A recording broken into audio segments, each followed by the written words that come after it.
Unsa makahanay ako nakita deres kalibunan. Nakita ka na tay? Saan na? Nagputi gyud ni hupo. Tao? Saan na?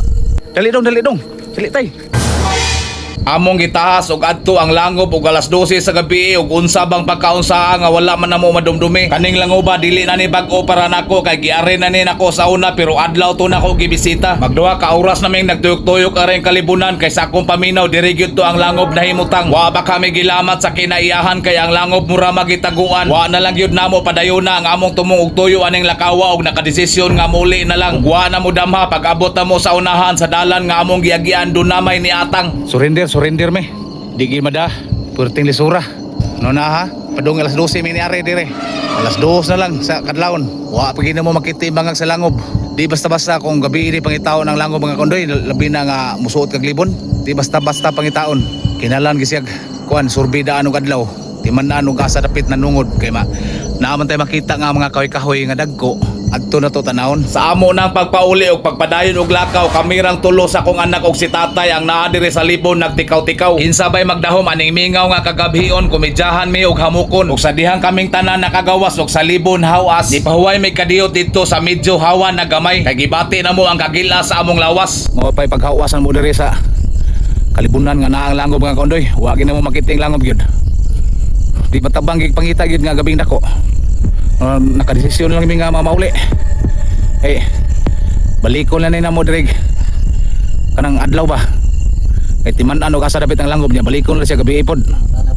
Oh lagi giaha kay dudong ay Marang naligo. porting yamuga kay nag-uwan na sana nag-uwan gini na bagong gabi ba hasta tayo porting gilasan kay porting kuha na dito sa libon oy. Wag idumdumi ang mga langob gyud. Mura ra bag aksyo ka pundiro ng suga oh. Pastilan unsa makahanay ako nakita deres kalibunan. Nakita ka na tay? Saan na? Ano tago ni hupo Ha? Hupo nagputi gyud ni hupo. Tao? Saan na?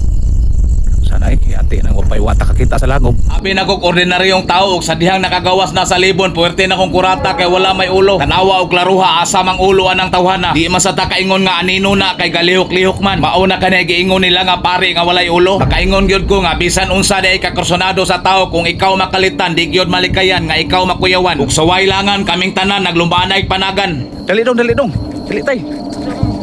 Di. Di. Asan mo tundaan?